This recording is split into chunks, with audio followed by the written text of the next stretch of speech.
yet in this league, let alone a series. So even a win for NoPing would be not an upset, but something that we would go, hey, they were the one guys. No, the one guys.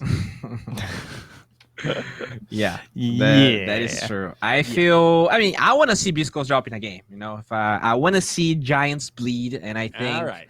Take it easy. A lot of Beast Coast fans watching right now. Bowie, take it easy. I didn't say lose a series. I didn't say if lose a series. Beast Coast lose to NoPing, they'll be 5-1. If they then lose to SG, they'll be 5-2. If Thunder Predator defeat Letdown Defenders, which they will, they'll be 5-2. And then SG, if they, after defeating Beast Coast, then beat NoPing, beat Unknown, then they'll also be 5-2. So the math is like 99.9999999 that Beast Coast are basically secured top, but because of the way our tiebreakers and stuff work, it's very possible. Technically, it's more than 0.0001% chance. That's all I'd say. Hey, it's Dota. It's not zero. It's not zero. Okay, we got a draft, so let's jump into it. Game number 1, baby. Let's go. All right, question. What if Beast Coast didn't play Medusa? Right? Obviously, not really the type of hero that K1 likes to play, but if you take the Nyx right at the start there, why not pick the Medusa? You have the 4th pick overall in the first phase. So that is a really good spot to be if you want to pick that hero. That is true. Which also means Beast Coast will have the 10th and final pick in this draft. So something else to consider. Might want to value these flexible heroes early on. I'm more curious. A drafting question. Okay, please. So, when you don't have first pick, or when you have second pick, you have 2 really strong picks. They are your 4th pick in the first phase, because you can ban everything that's strong against that, and you have last pick. But when on the other side, do you know what are your 2 strongest picks? Definitely first pick, because you get first selection of the leftover heroes. You are wrong. I ain't just gonna do him dirty like that. Well, my second answer, I guess, is the right one. The second phase, when you get the opportunity to counter pick whatever, like you don't want to be the first team to third pick, because you have to show something, and that gives the team that picks third, second, an opportunity to counter. You are really right. So when you have the 2 picks in the second phase, the enemy is going to be picking their 3rd and their 4th hero, which means they're going to be showing 2 cores, because you only have 2 supports. So you can counter pick 2 cores with your 2 cores, winning 2 lanes. We have 3 lanes, so winning 2 is usually pretty good. So those are the 2 really strong heroes. But I don't even know why I'm talking about this, because we have a freaking Oracle here. This is a wild opener. Beast Coast see Oracle. The support Huskar game, by the way? Yes. Yes, I thought that was very innovative by Virtus Pro. 15-minute win? I watched that this morning after I watched the lower, or maybe in between the lower division series of Gorilla's Pride, and my first question was, did they win? Because if they lost that game, I immediately go, that's pretty sus.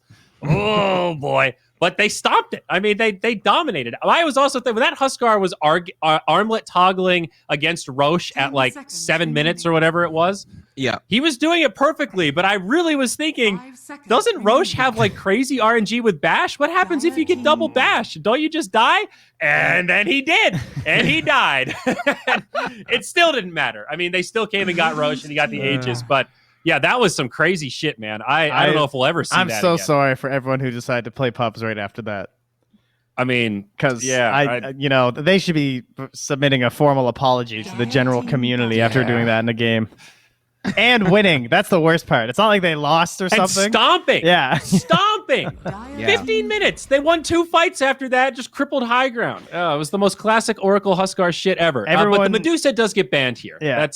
Everyone who queued up instantly was getting the suggest picking Oracle, right? Just like paying the start of the draft. Yeah. Okay. All right. So a lot of cores banned out here. Yeah. Greedy boys being taken out. Some targeted Hector bans there, but still plenty of heroes left. CK, a big one that comes to mind. Against Viper, it's a little weird. Mars and Viper, actually, they have a lot of AoE. So if you want to play an illusion hero, I would like PL, because you can actually move very quickly away from the nether toxin, and you can also leave the arena. I think that is good, but I don't think you can third pick it here. All right. Let's go. Okay. More Earth Spirits. And that's why we see third pick Earth Spirits. Reveal as little as you can with this third pick there. Yep. Good Like lane it. partner for the Tide. Can be involved or uninvolved. Does whatever. Hey, Trent, Yo. on this patch, how are the stats looking for first versus second pick win percentage? Oh, that would take me a second to look up, but it's doable. Okay. You I'll have be to give waiting. me some time. Well, NoPing delving into the time now, so plenty of time to think about it. Pretty flexy with this Mars Viper. We've seen both of them in a variety of roles. We've even seen that prized position 5 Viper, right? Something that we can't discount completely. Mm-hmm. Yeah, I don't think it's actually it was Panda that did it, right? Am I think crazy so. here? I think so. Mm-hmm. So maybe not likely, but It didn't take me as long as I thought. Dire overall is just straight up a losing record. Not surprising. With first pick and with second pick. Second pick is worse. So the worst scenario is being Dire second pick, and not surprisingly, the best scenario is being Radiant first pick. so that's Beast Coast here. They are Dire's second pick. Are you saying Beastco's gonna drop this game, Trent? That's This the math. is the worst position We've Beastco's taken- was ever in. Already, NoPing have a plus 2% chance to win this game just by virtue of first pick Radiant, Bowie. That's what we're saying. Okay. Numbers. In Dota, 2%'s a lot. If you're a 55% win rate player, you're pretty damn good in pubs. That's a good margin in Dota. That is true. 60's like, whoa. I'm very confused. Oh, here we go. He's back, Here it is. baby. This is K1 ABBA. Yep. Yeah. Oh my god. Dude, they're going to do this tanky unkillable thing. It's very Oracle, annoying. ABBA Tide. It is so annoying. And you think like, okay, well, but if they're unkillable, who's doing the damage? Oh, buddy, ABBA's going to do the damage. Don't you worry about that. This guy shreds. I want to see the prestigious HFN Slark. I think it is a prime Slark game here. You have Tide and Abaddon. You do have Viper on your side, so Abaddon's actually going to struggle with using that silence, one of the most annoying parts of that hero. I think you can just pick Slark right now if you're NoPing, and they want to play it. You know, they've been playing these mega greedy heroes on HFN, so it's not really the playstyle they've been going for. But okay. Okay, Luna. now That's Luna greedy. with Coddle can be kind of fun. Bringing on the You're pretty magic. Bursty. Yep, that's a lot of magic damage. Is it Yep. good versus Abba though? Because he just you have Oracle Abaddon and the W. Like the magic part of Luna doesn't really look. Yeah, it kind of feels like you'd almost want to be more physical build. Yeah. I wouldn't. Well, be I And then think- why are you picking Luna? Exactly. I don't the really get this HFN at factor, all. dude. It's the HFN factor. You want to give him something that farms a lot. I guess another option was like Gyrocopter maybe, but they Can opted we on get a Luna. statistic on Luna, like number of games, a little win rate action here in DPC? Is she good? Because I was She's a under the good impression this hero. hero's not amazing right now. She is a good hero in the right hands in a good game. Is this Yeah. a Grey Luna game? I She's wouldn't say 1-8. so. Oh, Oh. really? In the DPC? Yeah, Wow. in DPC, all regions. She's been banned 3 times and picked Wow. 9 times. There you go. You hear that, Trent? In the perfect game, in the perfect hands, with the right player, when the stars align, when you've had the right dinner, and you're drinking a cocktail. One out of Luna 8 has a Luna great That game. games officially is the gives perfect her game. the lowest win rate outside of 0. Wow. Okay. I mean, it is an HFN hero. I just feel like it's not the right way to go about this draft, but it's what fits What is the player. advantage here? I mean, I feel all right. I get that it fits the player, but I mean, There's what is not it a lot of doing this game? advantages besides the Coddle and the fact that it gives them a lot of push. The only Which thing they I were can like- think of is if they're trying to do something with the support pairing, or like, is this to try and enable like the Viper more? I don't know, something to do with the support. It seems. I like this Invoker ban. I was thinking maybe they're going to do like Raid Boss Luna. Alacrity was one of the first things that comes to mind, but now that's not going to be an option. Great ban by what I Beast would say? Ghost. I want to see this Viper going mid, this Luna going off lane, this Mars playing 4, and they actually pick a good carry right now. That's what I want to see. I would love that. That would be okay. I think that's probably my preferred attempt here. I don't think there's a high chance they do that. Yeah, I also don't think so. So mid hero, I guess they either need a 4 or it almost feels like if only you could make like silencer work or something. Yeah, like that's Oracle. tough, Yeah, so annoying. it's like Okay, I mean, so Luna's the carry. All right, so it might be that 4 Mars after all. yeah, either Viper 3 or Viper 4 or Viper 5 potentially too. Oh yeah, that's true. True. Yeah, Viper 5 4 Coddle. Remaining. I mean, Viper Luna does sound like a hell of a lane. I'll be real with you. I mean, Viper 4 would be somewhat useful in the lane versus Abba, right? Exactly. That's why. I think. Okay. that's- I guess they That can could work. send Panda to the offlane. And then you can like Just kind of playing- coddle Luna's basically coddle PL of the olden days, Yeah. right? I You literally just really- spam your Q and try and bully them out of the lane. Yes. I want to see those lane pairings. Actually, I hope they don't send Luna and Viper, Mars and Kato, because I feel like that's not as good. All right, so Monkey do DP they were the best fans for sure. Snapfire here for Beast Coast. I mean, I'm down. Looks great. I love the snap. I saw it this morning. It wrecked. Ready to see it again. What else do we feel have in like- our favorite mid heroes right now? Like Leshrac, I guess, is still in. Possibility. Yeah. Although, can't you just put the Viper mid and then Underlord's not having Ooh, fun? they could Pango. Oh, damn. Pango would have Storm. been kind of sick. I'm sad. Well, I like Ah. this because they have such a beefy, like, carry core front line with the Earth Spirit, Tide, Abba. Now you got somebody who can jump back line, do a lot of damage, also benefit from the Oracle. Beast Coast all day, man. I as much as I want to believe in Luna, I love the Luna. With Coddle, it's nice. This looks hard. Looks very hard. And they've got the well, we'll see how the lane setups go, but currently they are set in the way that doesn't look quite as good. I mean, we say that, but then maybe the Viper versus the Tide with the bonus damage. I mean, that could be kind of annoying That's what too. I was thinking. But All right, this is what's gonna happen, guys. Okay. What's gonna happen? Okay. All right, what's it? spell it out. Save the We league. we said the Magic Luna is bad here, and it is bad. But when you have that Kato, when you have the cast range talent, you can just bully that Oracle, and they will find ways of bursting Stinger. Then you ignore the Abaddon, you ignore the Tide, you ignore the Storm because he's not gonna die to your combo, and then you kill the Air Spirit, and then it's 5 versus 4, and that's how you play this game. I don't know, but I just ride or die with Earth Spirit, so I'm picking Beast Coast. And I'll totally say the same thing if They're NoPing gonna picks it. crush this game. All I can right, feel it. Bowie's vying for a 3-game series, and I like it. I like the energy. A big matchup here. Gary, are you ready? Are you hyped, son? You got your Sunday best on because we got a big one for you. It's Friday. Absolutely ready, yeah. Beast Coast completely undefeated going into this, up against NoPing. Now, Theban, Beast Coast is a pretty regular draft for them, but looking at NoPing, the POS 5 Viper, they've tried before with some pretty decent success.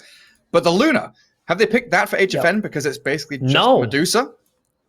I saw what you wrote earlier. It's Medusa reskin. Well, Luna is actually one of the top fastest farming heroes in the game, especially if you skip out on the Lucent beam max. Like you go let's say 2 levels into the beam, and then you just max out the glaives and the lunar blessing. She farms real fast, Gary. So I think that's the plan here for NoPing. That being said, there's no buffers for her in their lineup. I prefer this Luna with like a Beastmaster, with Alacrity, something of that sort. Maybe an IO even to help her amplify that net worth that she already has. Yeah, that last ban of Invoker was a real nice one for Beast Coast, realizing, hang on, Luna Alacrity could be a bit of a monster in this one. We'll get ourselves out into the lanes here for game 1 of this best of 3. HFN on that Luna will sit down bot, hiding in the trees under a dire Observer Ward, which came out pretty early from the trio of Beast Coast heroes that are already in that bottom Radiant jungle. Man, Did you know, Gary? The unkillable strat again. Oh, the Oracle and the Tide? Yeah, it's real good. But I will tell you one thing. Luna is a very good hero against Tidehunter. And do you know why? Lots of magic damage, lots of little nukes here and there. Doesn't care about Kraken Yeah. Shell. That's true. You know, she's got... he will go for the hood after all later on. But it's mainly the Lunar Blessing provided to all your teammates as they pound on that Tidehunter. It's going to make the damage block not so bad in the mid and the late game. Turn and face him, just whack him down. A bit of a lane swap going on here. Now, what's up with this? Who is HFN trying to dodge, or what kind of matchup are they trying to get or avoid? I'm pretty sure HFN wanted to lane against the Tide. Oh, this is so bad for HFN. Oh, God. Oh, no, not like this. The wave went into the tower. He lost all 4 creeps. Yeah, they body blocked it between the tier 1, tier 2. Like, Whisper went back there. Blocked up the Radiant creep wave. Man, that's a rough one. And Mars, it looks like he's walking through the mid lane behind Dark Mago's Kunkka. So Viper's been left alone top. Yeah, now they do the full lane switch. But it's all under that Dar Observer Ward bottom, so they see the Viper TP. And they know these matchups. I guess the question is, does Beast Coast want to react, or are they okay with this? Man, Gary, I don't think NoPing was supposed to do anything here. I think they were just supposed to keep the Luna in the safe lane no matter what and just farm. So they've out-mind gamed themselves? Yeah, I think so. Because now they're behind an entire creep wave to this Tide and Oracle. And, yeah, 7 last hits, 2 denies on Tide, 1 and 1 on the Luna. We'll see if they can catch up in that bottom lane. It's going to be a difficult journey for them. Yeah, Luna's this kind of hero who needs to be destroying from like the first 2-3 waves. If she doesn't have complete free farm, this hero is just not a real hero. And that's why we don't see it being played as a carry that much. At least has that Viper as the POS 5 support to tank up a lot of this damage. Getting gushed and fortunes ended a lot. Pandaboo burning through a lot of that regen. Mid lane, a close battle between Chris Luck and Dark Mago there. Spending all of his mana on the Storm Spirit. It's a very good lane for the Storm Spirit. Every time the Kunkka walks in, you're going to just Remnant. And if he wants to Tidebringer, you can always just pull him away from getting that angle. Combo him up with some Overload. Yeah, we've come to know and love this 1-1-1 build on Storm. Getting him some even more Overload attacks. Just goes in there, secures some creeps. Bottom lane is the first blood though. Pandaboo getting burst down. Yeah, drop low on that regen. Doesn't have... Well, now he's got a magic stick, but didn't really have too much regen to his name. And this leaves that Luna here alone with again. That huge level advantage. Yeah, it's a rough one from the get-go. How's top going though? Is Mars doing all right up there? Oh, no. I mean, Mars versus the Bat, and he's just gonna get slapped up by the curse, get silenced, chased down. Kato, you know, he needs to be pushing this lane out. That's what I think about the Kato here. Just shove this lane in. Don't let them go on you. Just keep getting the pulls on the big camp if you can get that to spawn. It's probably the best that Keeper of the Light can do in this situation. Oh, he tries to contest that small camp pull. Nearly got it off. Matthew. Just going to have to contest it under Schofield there. Yeah, K1 a bad 4-minute runes are coming soon. Both mid laners have bottle, Gary. Here we go. So what does that mean? It's on. How many heroes? 4, 5, 6? Stinger's going bottom, Schofield's going top, so we can almost guarantee Dark Mago's not gonna get this rune. No, never mind, Stinger's just pulling. He's not going bottom. If the rune spawns bottom, Dark Mago will get it. Well, he gets the X off on Storm, a bit of a torrent play there. Roll into the top rune, it's gonna spawn bottom as an illusion. Oh, Storm's a step ahead as Pandaboo gets sniped out down bot. Whisper standing his ground, dropping low, and there's another Lucent Beam there with 1 charge from HFN. But a good Fortune's End, the Anchor Smash again. HFN, can he actually finish this? 90 HP on the Tide, he's getting away, the vision's lacking. He's being juked around, and Stinger with the body blocks will secure the safety of the Tide Hunter. Devastating stuff. Maybe they get the Oracle here, but he's just being run around. Very fire too. Dude, they're just outplaying HFN so hard right there. They had no vision of him. He just juked so well. No, he got too close. He comes back in. Playing a dangerous game there, Mr. Tide Hunter. And Stinger with the poison attacks from Pandaboo. 1 more hit. Oh, doesn't even need it. Just the damage over time. So they get what they wanted in the end. Yeah, they just outplayed themselves. Just get the tide on their back, and it maybe got frustrated. It's like, oh, I got no regen. Maybe it's just better I die, but I don't think that was a good idea to die. I mean, they just bailed this Luna out big time. And Viper, down at that bottom bounty rune with Kunkka arriving. Storm Spirit still level 5. A rotation from Panda Boo there. Helps out the Kunkka tremendously. Yeah, Storm's still level 5, so cannot really do anything to get out. Dark Mago 6 taking some small camps away. There's also a funny little battle between this Earth Spirit and the Cottle. I've been watching them on the minimap dance around with each other. This dance of death in that Radiant Triangle. Cottle's going to get the D-Ward at long last. Stinger's also getting some vision, some information on what the stack situation is. We got triple stack on the big camp right now. They're going to want Storm to go in there and clean that up later. Oh, absolutely. Viper down bot, gushed up again. There's another level 2 Purifying Flames, but the Fortune's End already being spent. Means the Viper's all right. Smash. Yep. Alright, you know what? NoPing have really salvaged this bottom lane, Gary. Yeah, They're doing really good for themselves now. It's looking great. 14 denies on the Luna. Going to feel great for HFN. A quick question, that damage.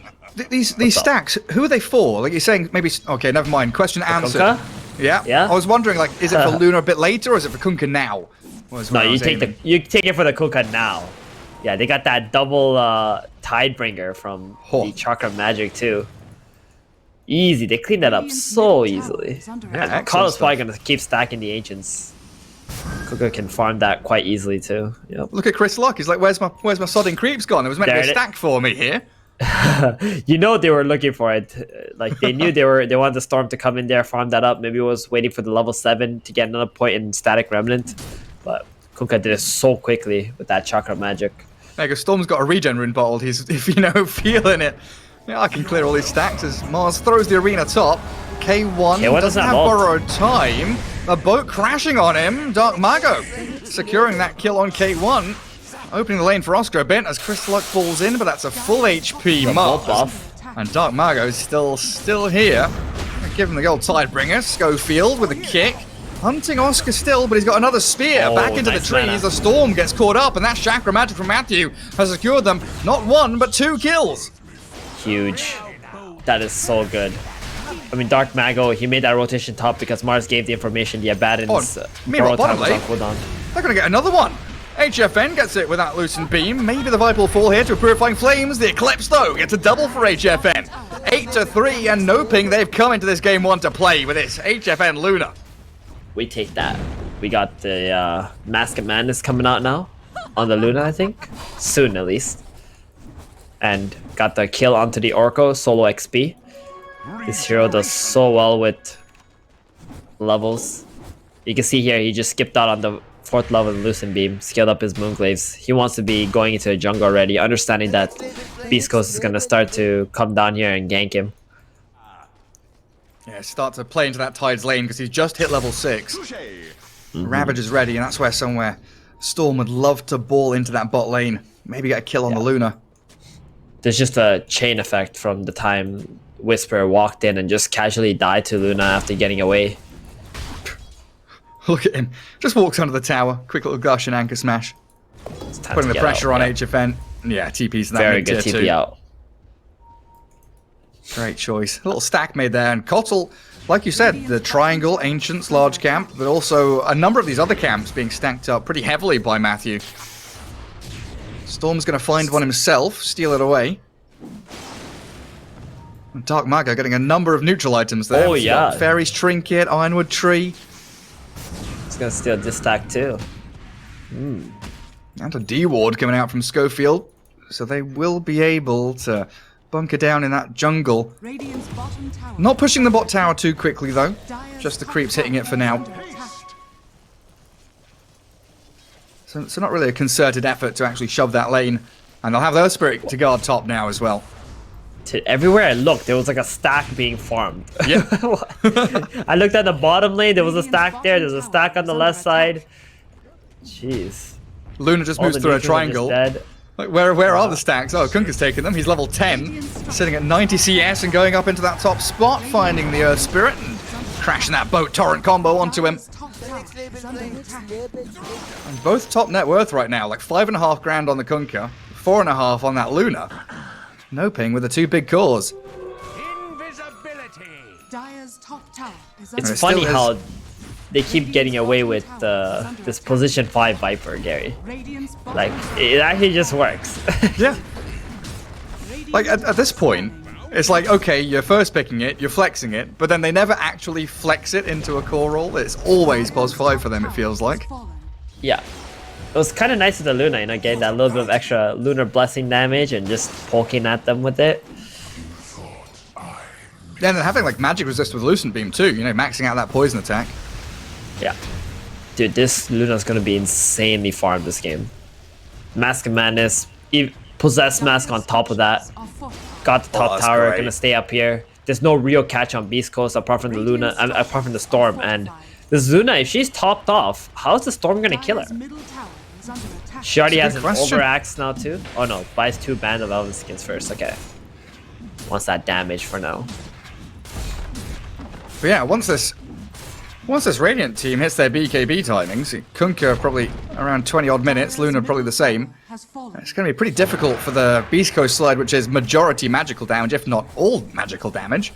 Because you're looking at K1 go for his regular build, you know? It's that timing hit similar to the Wraith King, that Radiance. He's about 1,500 away off the Relic. Then you need Storm to get into the Orchid. So there's a bit of time here where the Dire don't have their team fight or killing items, and they're full farming mode. But the Radiant are out-farming them. Yeah, the Radiant will always out-farm. They have all the tools for it, right? Kunkka, Luna, these are insanely fast-farming heroes. You got the Keeper of the Light even TPing the Luna to efficient places on the map after she farms some creep camps, so she doesn't have to walk there. And here comes their smoke. Whisper leads the charge with a 2-man Ravage. In they go onto the Viper, blow up Panda Boo. And Dark Margot, he's got the help of the Eclipse, and HFN has rotated down here, so the Viper does finally die, barely. In the Mars Arena is going to turn around onto Whisper now. They've killed off Schofield, false promise there onto the Tidehunter. Might be able to try a sneaky escape, but he's run out of heals. Out goes the Oracle, TP's home. Everybody's bailed from Beast Coast side, and that final X-Torrent will secure the Tide kill. Chris luck. He just wants to skip some creeps here. Oh man, that was really rough. They saw the Kato and the Luna top, so they jumped bottom with Beast Coast, but then the Kato TP bottom and then recalled the Luna from top to bottom. Yeah. So they had 5 heroes in that engagement instantly. That was super nice from NoPing there. Like you said, they're here to play, Gary. They absolutely are, no messing around. And that was meant to be Beast Coast making that, first step, that one big movement with that Tide Ravage. Looking for advantageous team fight, but now a minute and a half with no Ravage. Yeah. Abaddon still needs to farm up into that Relic. Oh, it's just Abaddon is going to get completely out-farmed by both Kunkka and the Luna.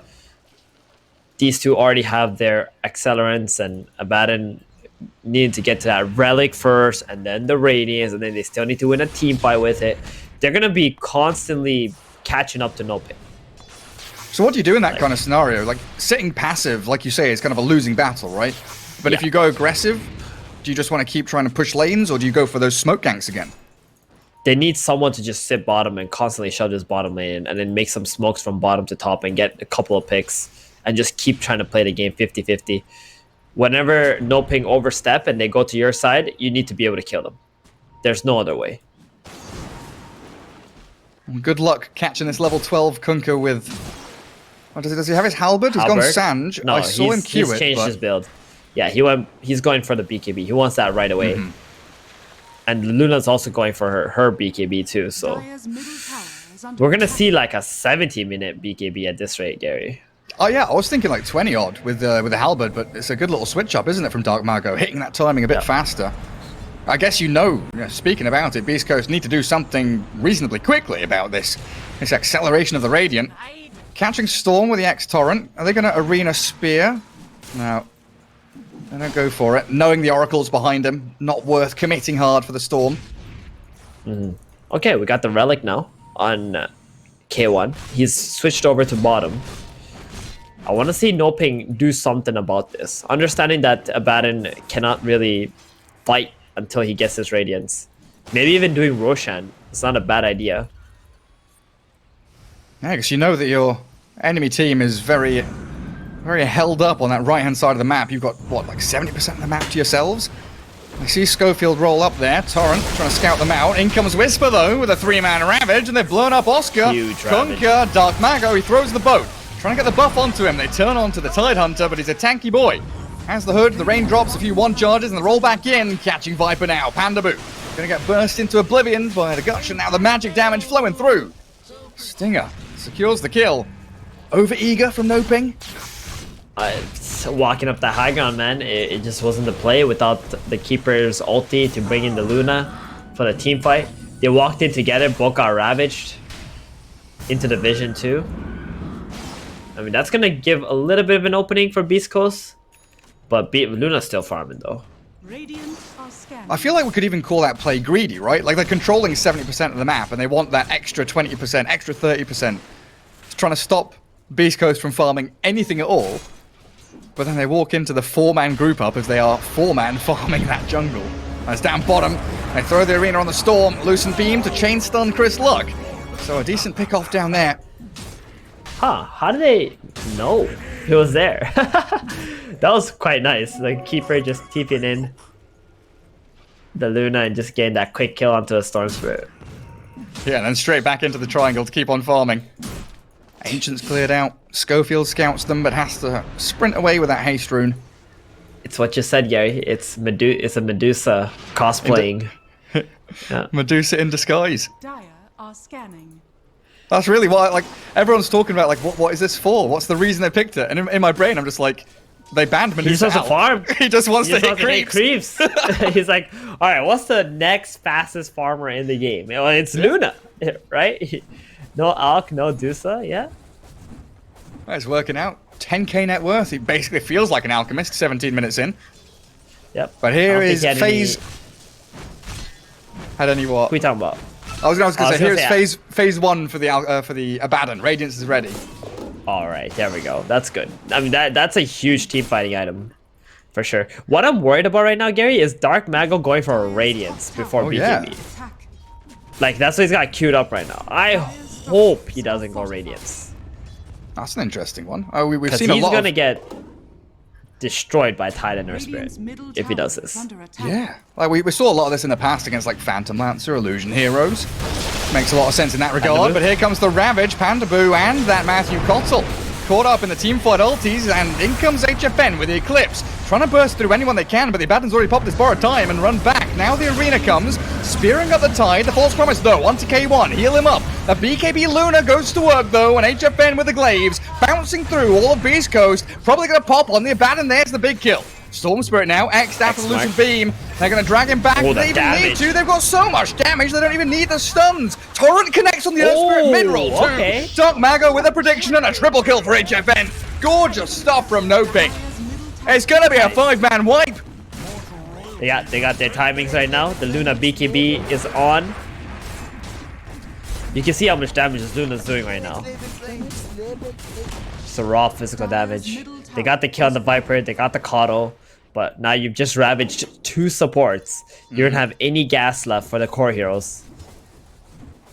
It looks like Kunka is committing for that Radiance. He's bought up the Relic. Do you feel it's not so bad after that team fight? I guess so. I guess because you just won the battle, it's okay. It's just awkward when you buy the Radiance and you go to a battle, you get ravaged and Earth Spirit, silence, stun, locked up, storm pull, die before you can even get a boat off. That's the time it feels really bad. But because you just won this last engagement, you get this burst of gold from killing 5 heroes. It doesn't seem so bad. Man, for the first time this DPC, we're seeing Beast Coast on the back foot, 20 minutes in. We've seen a couple of kind of shaky laning stages, but they always come back strong. This time around, though, do they have a chance against this NoPing side?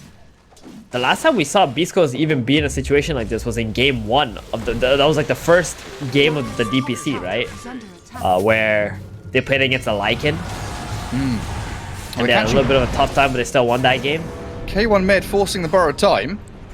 Can they keep going for this with Torrents, X mark in 3 seconds? Another Lucent Beam. K1 needs the backup of his Oracle, but Oracle is a little far away. They do get the X back into the arena. Tied with no Ravage for another 10 seconds. They can't save anyone. Oracle, he's got to come back in to get the Storm out of danger. He balls out, but now the Yule's onto that Oracle. He's going to find him with the stuns they've got. Lucent Beam through the False Promise. He'll try and burst Pandaboo down with another Fortune's End and that Purifying Flames, but they can't kill a single hero.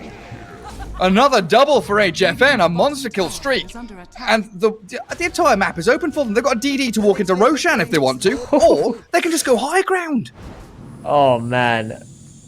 They want Roshan. I don't think they're going to throw the game on the high ground right now. They got Ravage ready. They got Radiance. So you still don't want to be doing that yet. Get the Roshan. Finish your Butterfly. He's going to buy a Talisman. Split his Mask of Madness. Insanely farm Luna. Oh. Honestly, Gary, feels good for when HFN. I saw Luna miss an entire creep wave on wave 1, I was so over? worried. Yeah, I thought, like, I've never seen a Luna recover from that, right? But the following creep waves, the following creeps, he got all of it. And then they got that kill on that Tide and the Oracle, and it just changed the whole game in that one moment. What are we looking at now? NoPing, they're on a bit of a streak, aren't they? Four games in a row? Yeah, 4 individual games in a row, 2 series wins in a row. So probably feeling themselves right now. This could be the 5th one, and up against Beast Coast. That's a big win. What better opponents? Yep. But you know what, Gary? You cannot count out Beast Coast. These guys. If there's one team who can come back from a position like this, it's them. And there's the ball in. Ravage catches Luna pre-BKB, and they burst the Koffel, but now it's time to turn tail and run. Tide pops his pipe. Gets Yule's up though, and they've got spears. All the silence. Make sure that Whisper has a little bit more room to maneuver, but now the arena comes and it's going to catch the Oracle in addition. Another chain killing spree there of another 2 heroes. It's time to go high ground, Gary. Ravage is on cooldown. They pop that just for the Coddle and try to retreat. Radiant's middle tower is under attack. Dyer's not ready. Has fallen. HFN here, skipping out on all of the Lucent Beam talents, going straight, attack speed, going stats. I mean, I guess he goes for the Lucent Beam cooldown, because the move speed's a bit garbage. But he's going all out, right click, damage dealer build. Yule's onto that Abaddon with a boat looking perfectly placed, and the burrow time has ended. K1! He just gets blown out of the water, the ball lightning forward, Storm does a bit of damage there, chips away and catches onto the vortex. What? Oh, Storm Spirit so can't close. finish him. Very close to death, but they're going to slay the Oracle instead. Now your racks are falling, the glaives are bouncing. HFN super happy, drops the well played. They might even go for mid lane after this. They're trying their hardest to clear out this creep wave and push them back, but this is a Luna with Aegis, Butterfly, BKB ready, drag Whisper back. X mark him in. That kick from Schofield, it slows them a touch. Storm zip again, but he's got to run away. Can't stick around in a 1v5, and they go towards mid. Dire's middle tower is under attack. Quick wave is top. No backdoor protection here. Coddle bringing back to Mars. And the Magnetize from Earth Spirit. Okay, it's going to do some decent damage over time with the Glyph. Utilized as well by Beast Coast. They'll try and pop that Lunar Aegis with the Purifying Flames they will. Dire's middle tower is under Kunka's also going to X-mark himself as he TP's home. Back with that full bottle, full HP. Tower set. Dire's middle tower. That And means there's another Rax tier set 3. there. When you play against Luna, if you lose a tier 3 tower, your Raxes are 100% gone after that. These glaives, absolutely impossible to fight into. Dire's middle barracks has fallen. Alright, so losing battle. They can't go bot lane. Something for Beast Coast there. Tier 1, Tier 2 still Bottom tower standing. is under attack. But I don't know if they want to chase out of the base for this one. K1 has borrowed time, sure. Still feeling like it's a bit of a 4v5 without that Tide Ravage for 10 seconds. And Storm Spirit, Chris Locke onto Dark Margot's Kunkka, drops him to half, but he's got BKB to turn and fight. Storm also getting shiny and golden, ball lightning's away, can't stand his ground, can't fight. K1's borrowed time, there's a Ravage, catches a couple, but the Radiant have their own BKBs. Beast Coast are just bleeding out at this point. That's it. I think it's over. That's GG's it. called. Game 1, NoPing take the first victory, the first Beast Coast loss of the DPC season, and Let's by go. God, that was a beautiful performance. Beast Coast can bleed, Gary. Oh my goodness. I've been telling people that Beast Coast is going to win this DPC without even losing a single game. And here it is. They get absolutely stomped by NoPing. I mean, NoPing, they got so much momentum from the previous series. Like, that actually led up to this point. They got so much confidence winning those 4 games or whatever in a row. other teams gave them Dusa, and then they started to theory craft. They're like, okay, well, we're probably not going to get Dusa again. We might not get Alk. We think it's a good hero. So what should we do next?